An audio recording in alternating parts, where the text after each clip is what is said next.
There is a silence that is not just the absence of sound, but a dense, almost palpable presence that envelops everything around you. It compels you to pause, to reflect, to look within. This silence isn't empty. It's a fertile space where the most important battles of the soul unfold. Carl Jung, the Swiss psychiatrist and founder of analytical psychology, understood this silence profoundly. He knew that it wasn't in the noise and chaos of the world where we truly find ourselves, but in the stillness, the moments of solitude where we strip away the layers that conceal our true nature. Solitude, for Jung, was an inevitable necessity for anyone seeking to uncover the authentic self. It wasn't simply being away from others. It was about being with yourself, in a state where all masks fell away. Society trains us from a young age to fear this emptiness, this space. We fill every second with noise, activity, and interaction. But Jung believed that true self-discovery could only occur in solitude. It is in this quiet, uninhabited space where we can shed the stories we've told ourselves and the personas we've constructed to fit in. We are forced to face who we really are, without the distractions of the external world. In solitude, the mask of the persona, the social self, begins to crack, and we are left with something raw and real. It's in this rawness, this vulnerability, that we can confront the hidden truths about ourselves. Jung's philosophy urges us to embrace this solitude not as a burden, but as a gift. It is only when we dare to face ourselves, to be alone with our thoughts, that we discover the living, creative essence of who we truly are. Solitude doesn't isolate us. It connects us to our truest nature, a part of us that has always been there, waiting to be discovered. We all wear a mask, a persona, that we craft to survive in the world. This persona is not an insignificant aspect of our lives.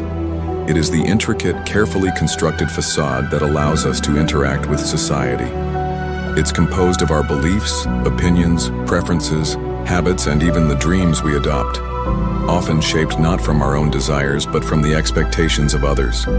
We wear this mask for so long that we begin to believe it is who we are. But Carl Jung understood that this is an illusion. The persona, while helpful in social interactions, is not the authentic self. It is a collection of roles we play, designed to fit in with the world around us. We become so attached to this mask, believing it to be real, that it starts to define our very identity.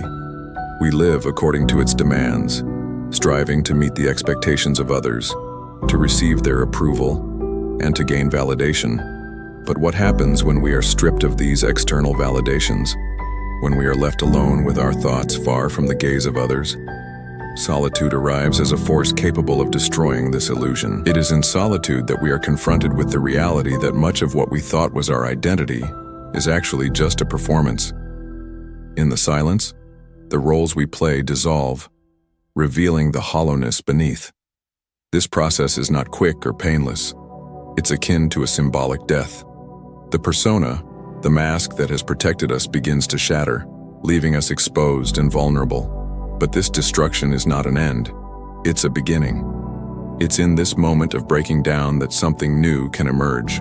The collapse of the persona creates space for the authentic self to rise. And though the process is uncomfortable, it's also profoundly liberating. Only when the mask falls can we start to see who we truly are beneath it. Once the persona dissolves, we are faced with a strange, unsettling space known as the creative void. This is the space where everything we once believed about ourselves starts to crumble, yet nothing has yet replaced it. It's the territory between destruction and possibility, a space where everything is suspended, where we are no longer defined by the roles we used to play. Carl Jung called this the creative void, and it is in this place that both our deepest fears and the seeds of our true transformation lie. The creative void is not a place of emptiness, as it may seem, but one of potential. It's where everything is up for grabs, where new ideas, new truths, and new selves can emerge, if we have the courage to stay there and endure the discomfort. But staying in this void is no easy task. Our natural instinct is to fill the void with distractions, to seek out immediate answers, to return to the safety of old identities and roles. But Jung insisted that the only way to fully embrace the creative void is to sit with the discomfort of not knowing. to stay present with the uncertainty, and to resist the urge to rush into familiar patterns. In this void, we are faced with questions that have no answers, with a profound sense of disorientation and confusion. And yet it is precisely this lack of clarity that makes the void so fertile. It is in this place, where nothing is fixed, that new possibilities can take shape. The old beliefs, the expectations, and the roles we have carried for so long no longer serve us here. They have to fall away to make room for something new, but this requires courage. It's not easy to sit in a space where everything feels uncertain, where there is no map or guide to follow. Yet those who have the strength to remain in the creative void, to embrace its discomfort, often find that from this nothingness new paths emerge. The void is not a place to escape from, but a place to be embraced, because it is in this liminal space that true transformation occurs. It's the birthplace of our most creative and authentic selves, but only if we have the courage to stay and let the void do its work. There comes a moment in the creative void when we must confront the abyss that lies before us. This abyss is not a physical void, but a psychological one, an internal chasm that demands we face our deepest fears, uncertainties, and unresolved conflicts. Carl Jung believed that it is in this abyss where we truly encounter ourselves. The void is not just a place of potential, but also a realm where we face everything that we have avoided, the fears we have suppressed, the desires we have ignored, and the contradictions within us that we have tried to deny. The abyss is vast, and the courage to confront it is not simple. It asks us to sit with the discomfort, to confront the darkness without running, without numbing ourselves with distractions or false comforts. It's the point at which we must ask ourselves, who am I when everything else is stripped away? In the abyss, we encounter our shadows, the parts of ourselves we have repressed, the traits we consider weak, ugly, or unworthy. These are the aspects of our personality that we have pushed into the unconscious because they do not fit with the persona we've created. Jung argued that the shadow must be integrated for true self-awareness to take place. Without facing these hidden parts, we remain incomplete. The abyss, then, is a confrontation with our own wholeness, our capacity for both light and darkness. The courage to face this abyss is not about finding immediate answers or solutions. It's about sitting with the questions, allowing them to exist without the need to fill the space with external distractions. It's about tolerating the discomfort of not knowing, of not having immediate clarity. But paradoxically, it is in this moment of discomfort that the potential for true transformation arises. As we face the abyss, we begin to see the parts of ourselves that were hidden in the shadows. We start to understand that the things we feared most about ourselves are not necessarily weaknesses, but unacknowledged strengths. It is through this process that the creative void begins to transform us. We learn to embrace our contradictions, to accept the darkness as part of our wholeness. And in this acceptance, we discover that we are not defined by our fears or our flaws, but by our ability to face them and move through them. It is through this courage to confront the abyss that we begin to uncover the deeper truth of who we are. And in that truth, we find freedom. After we have confronted the abyss and endured the discomfort of the creative void, we are faced with a transformation. This transformation is not immediate, nor is it always visible to others. It is subtle, occurring deep within the psyche, where the old self begins to deconstruct, and a new self starts to form. Carl Jung referred to this process as individuation, the journey of becoming the person you were meant to be, distinct from the roles and expectations imposed by society. The liberation of the self is the birth of this new, authentic identity. When we allow the persona to dissolve and enter the void, we give up the false security of external validation. We stop living for the approval of others and start living for ourselves. In this space of liberation, we find the courage to define ourselves based on our inner truth, not based on societal standards or the image others have projected onto us. But this liberation is not without its challenges. As we begin to express our true selves, we might encounter resistance, both from the external world and from within. The familiar, the comfortable, the expected, everything we once relied on, begins to slip away, and we must navigate a world that no longer feels certain. The freedom to be ourselves comes with the responsibility to live authentically, which often means making choices that may alienate us from those who are attached to the versions of ourselves we once presented. It can be a lonely path, but it is also the most profoundly freeing one. In this journey, we begin to recognize that our true self is not something we find outside of us, but something we uncover from within. It is the expression of our deepest desires, our truest values, and our innate creativity. No longer bound by the expectations of others, we are free to live according to our own rhythm, our own truth. This freedom is both a gift and a challenge. It requires us to be courageous, to trust in ourselves, and to accept that the road ahead may be uncertain. But as we step into this liberation, we begin to experience life more fully. We embrace the parts of ourselves we once hid. We pursue our passions without fear, and we engage with the world from a place of authenticity. The liberation of the self, according to Jung, is the realization that we are not just who we were told to be, but who we choose to become. It is in this freedom that we finally find peace with who we truly are, free from the masks we once wore. Solitude bends time, dissolving clocks into pulses of memory and prophecy, drawing you into dialogues with versions of yourself you barely remember or have not yet dared to become. Jung knew this warp intimately, watching images from ancient centuries rise beside unborn possibilities, each insisting on being heard. In that suspended field, your past wounds speak, your future courage replies, and the present self stitches meaning between them. This is not nostalgia, it is personal archaeology, excavating patterns buried under busyness, letting forgotten vows, shames, and luminous inklings surface. Sit still long enough and you will hear returning refrains. The question you dodged, the desire you muted, the fear that choreographed entire chapters. Solitude offers rehearsal space, not performance. Here you can improvise identities, argue with ghosts, forgive yourself for ignorance, and negotiate treaties with the shadows you exiled. Let images emerge, sketch them, question them, but refuse to censor their strangeness. Creation needs wildness before refinement. Endure the ache of ambiguity. Answers seeded today germinate only when watered by patience. Ask, what would my elder self beg me to protect? Which fragment from childhood still steers my choices? What possibility whispers behind today's convenient excuses? Write, draw, pace, pray, scream if necessary, but stay. You are tempering steel, not decorating glass. The void is your kiln, solitude the fire. When forms finally solidify, they will taste like truth, not applause. Yet even as you individuate, you will sense the threads binding you to everyone.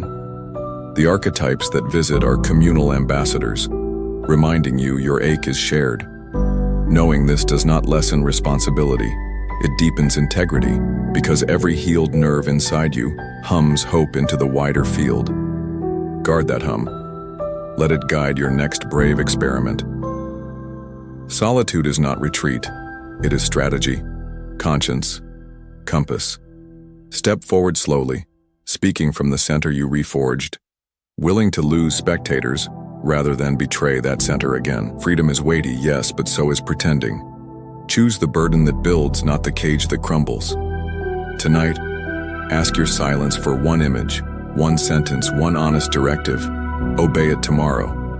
Repeat until the practice becomes ritual, and ritual becomes character. Then look back with tenderness, thanking the void for demanding everything and giving you yourself. The journey continues. Meet me in the next chamber, where responsibility sharpens creative power into choice, and choice becomes destiny you consciously shape.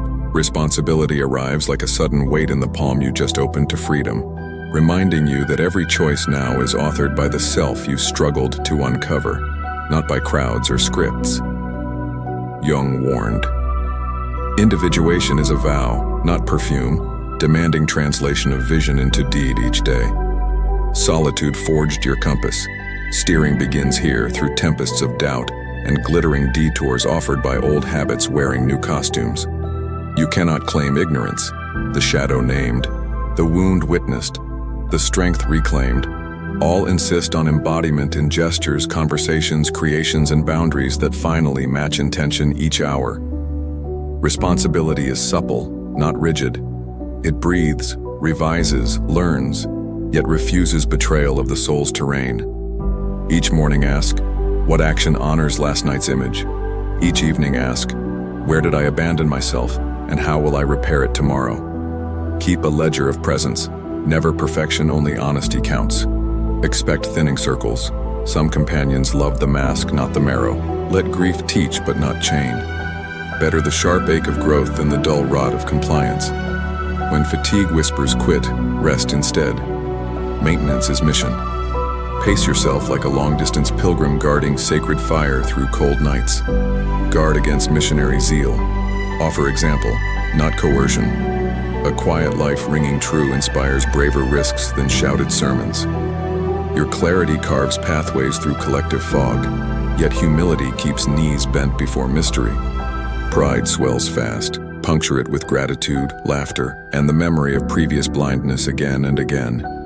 Design rituals that anchor you. Questions at dawn, candles at dusk, sketches between, silent walks after storms. Rituals are scaffolds, not cages. Rebuild them whenever they calcify. Technology may tempt you back into noise. Use it as tool, never throne. Silence must remain sovereign, even amid city thunder each week. Responsibility is also mercy. Forgive the frightened versions of you that clung to personas. They kept the flame alive until you could hold it barehanded. Speak to them kindly in dreams. Integration softens edges without dulling resolve. Love directed inward first radiates outward as steadier, saner contribution to community work. Carry this weight like a dancer carries gravity, using it to leap higher, land truer. The path will narrow, then widen, then vanish, then reappear beneath courageous feet. Keep walking. Responsibility will chisel destiny into form. And when doubt returns, remember, you chose this freedom. And freedom chose you back. In the deepest hush, you notice the chorus behind your heartbeat, an ancestral murmur reminding you solitude is not exile but entry, a threshold where private pain dissolves into the communal sea. Jung named the collective unconscious today. Here solitude widens perception, letting archetypal figures stride through memory like actors reclaiming a stage. The wise old woman, the wounded child, the trickster friend, each arriving to show that your struggles rhyme with stories sung for millennia before you. Realizing this does not erase responsibility. Instead, it deepens it, because every healed fracture inside you hums resilience into the network binding unseen strangers, and every denial reverberates, spreading numbness. Consciousness is contagious, whether luminous or lethargic, chosen or automatic. So you begin translating inner revelations into outer gestures. A boundary defended, a letter written, an apology voiced, a creative risk taken, a habit buried, a prayer whispered. Each act small yet seismic, aligning private insight with public footprint today.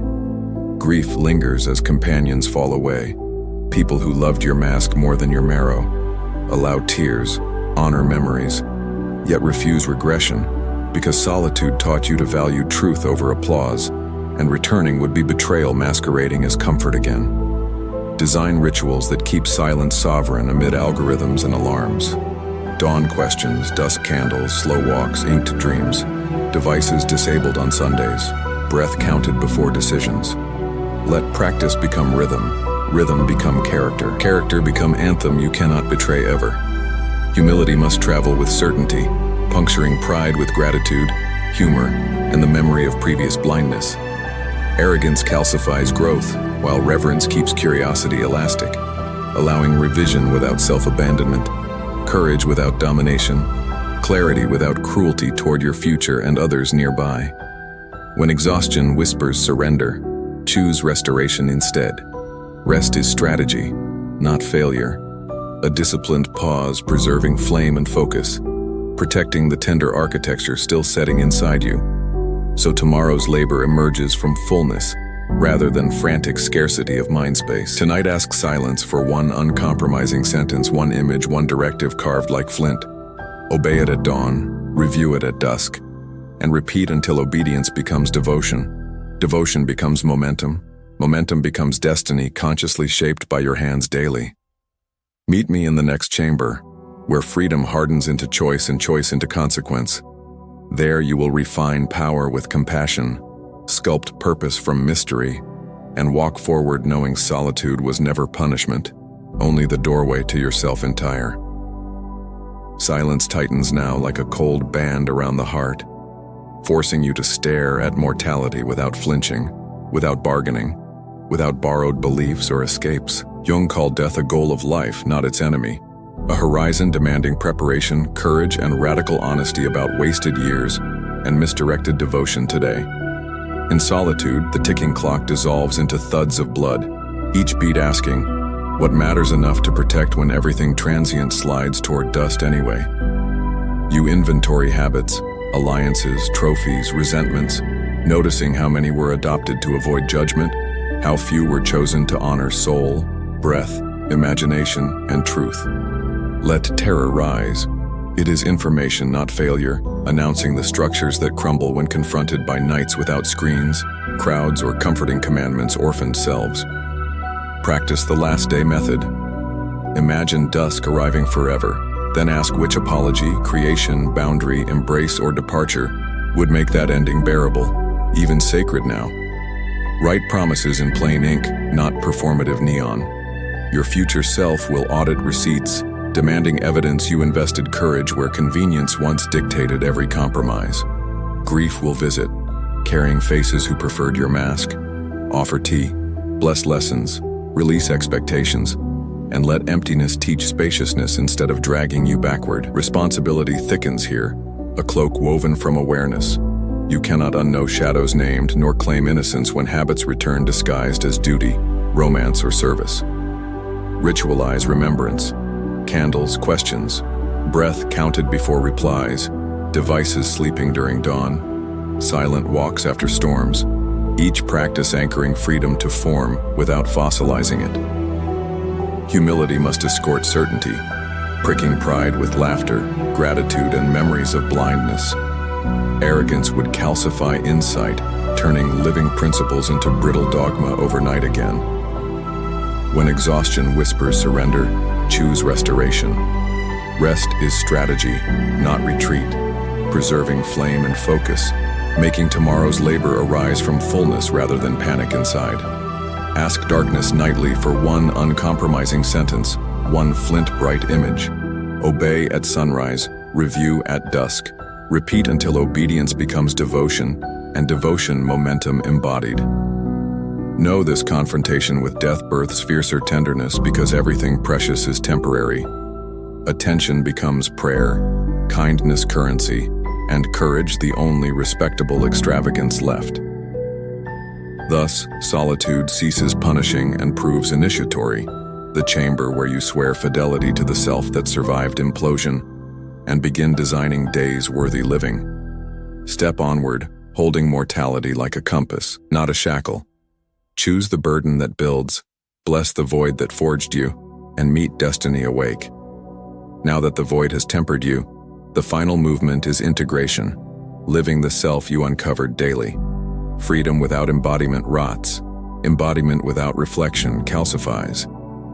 Jung urged us to braid silence with action, vision with craft, soul with schedule, so the inner covenant survives Monday mornings. Begin by designing rhythms that protect depth. Questions at dawn, breath before replies, technology tamed, friendships chosen for truth, not theater. Let humility escort certainty. Remember, every breakthrough was once blindness, and arrogance turns living insight into brittle dogma overnight. Responsibility is ballast, not burden, a weight that steadies your newly forged center when storms return. Expect the old masks to knock, greet them kindly, refuse their lodging, and keep tending the fire solitude lit. Practice creative obedience. Each evening, harvest one uncompromising sentence from silence, and let tomorrow's first act answer it. Build work that nourishes others without betraying yourself. Contribution requires boundaries as much as generosity. When fatigue whispers surrender, choose restoration, not regression. Rest is strategy, conserving the flame you vowed to guard. Love the frightened versions of you who coped with persona's armor. Thank them, then retire their watch. Remember mortality as compass, not terror. Let impermanence sharpen attention, turning presence into prayer, kindness into currency, courage into daily discipline. The path will narrow, vanish, widen, twist. Walk anyway, trusting the center you reforged to improvise maps. Solitude was never exile but initiation. Now you belong to yourself, and therefore to everyone.